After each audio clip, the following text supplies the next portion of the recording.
Assalamualaikum warahmatullahi wabarakatuh.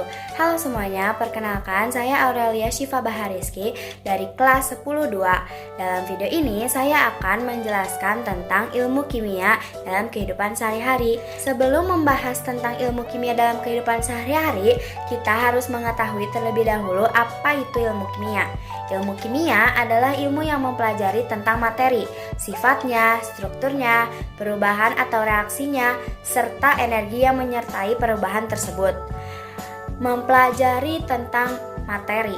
Materi sendiri memiliki arti, yaitu sesuatu yang memiliki massa dan volume atau menempati ruang, yang biasa kita sebut adalah zat. Di dalam kehidupan sehari-hari, banyak sekali senyawa kimia, dan itu terdapat di sekitar kita. Contoh senyawa kimia dalam kehidupan sehari-hari adalah 1. Air, 2. Nasi, 3. Oksigen, 4. Karbon dioksida, 5. Paku, 6. Sabun, 7. Asam cuka, 8. Bensin, dan lain sebagainya. Memahami dasar kimia membantu manusia dapat memahami label produk. Memahami ilmu kimia dapat membantu manusia memahami dunia sekitar. Misalnya, mengapa hujan terjadi, bagaimana keju dibuat, bagaimana cara membuat sabun, bagaimana sabun bisa membersihkan tubuh dari bakteri, dan lain sebagainya. Nah, setelah mengetahui sekilas apa itu ilmu kimia, maka selanjutnya saya akan membahas tentang peranan ilmu kimia dalam kehidupan sehari-hari. Peran ilmu kimia dalam kehidupan sehari-hari dibagi menjadi 10 bidang. Yang pertama ada bidang kedokteran. Berdasarkan hasil riset, proses, dan reaksi kimia terhadap bahan-bahan alam yang digunakan, ilmu kimia memberi kontribusi terhadap perombakan makanan seperti protein, lipid, dan karbohidrat. Selain itu, kesehatan manusia bergantung pada reaksi biokimia di dalam tubuh sehingga medis banyak menggunakan bahan kimia pada pembuatan obat-obatan. Yang kedua ada bidang pertanian. Ilmu kimia mampu memberikan informasi tentang kandungan tanah yang terkait dengan kesuburan tanah. Dengan informasi tersebut, para petani dapat menetapkan tumbuhan atau tanaman yang tepat untuk ditanam di lahan pertaniannya. Kekurangan zat-zat yang diperlukan tanaman dapat dipenuhi menggunakan pupuk buatan. Selain pupuk, petani bisa menggunakan pestisida untuk membasmi hama atau penyakit tanaman. Yang ketiga ada bidang geologi.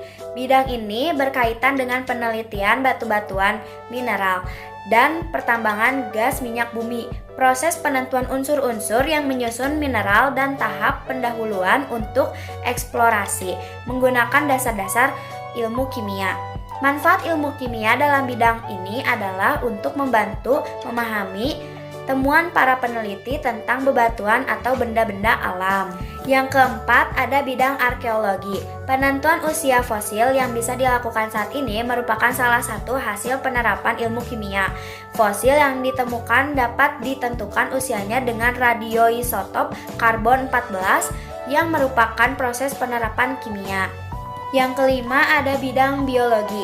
Proses kimia yang berlangsung dalam tubuh makhluk hidup meliputi pencernaan makanan, pernapasan, metabolisme, fermentasi, dan fotosintesis. Untuk mempelajari semua proses tersebut secara mendalam diperlukan ilmu kimia tentang struktur dan sifat senyawa yang terlibat dalam proses-proses tersebut, seperti karbohidrat, protein, vitamin, enzim, atau asam nukleat. Yang keenam ada bidang hukum. Manfaat ilmu kimia dalam bidang hukum ini dapat dirasakan ketika diberlakukannya pemeriksaan barang bukti kriminalitas. Contoh, pengungkapan tersangka dapat dilakukan dengan memeriksa sidik jari karena sidik jari setiap orang berbeda-beda. Pemeriksaan menggunakan senyawa kimia yaitu perak nitrat. Yang ketujuh ada bidang mesin.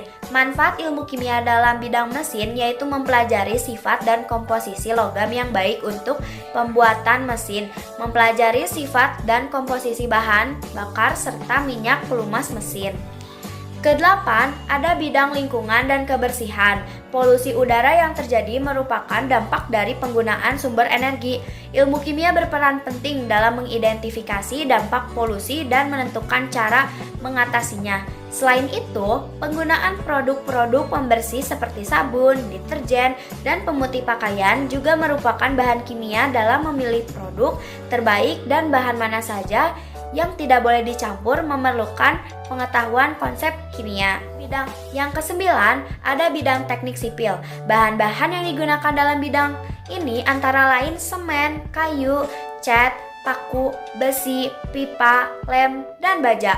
Manfaat ilmu kimia dalam hal ini agar bahan-bahan bangunan tersebut dapat diketahui kelebihan atau kekurangannya, sehingga dapat meminimalisir kecelakaan di kemudian hari dan menghemat biaya operasional.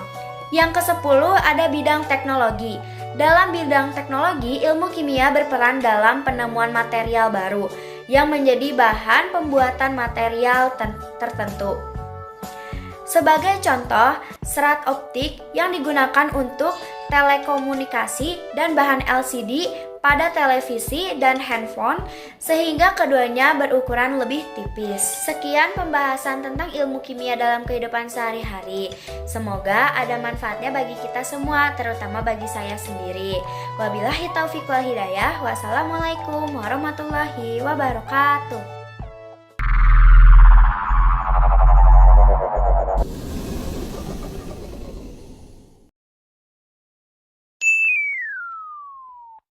Hey,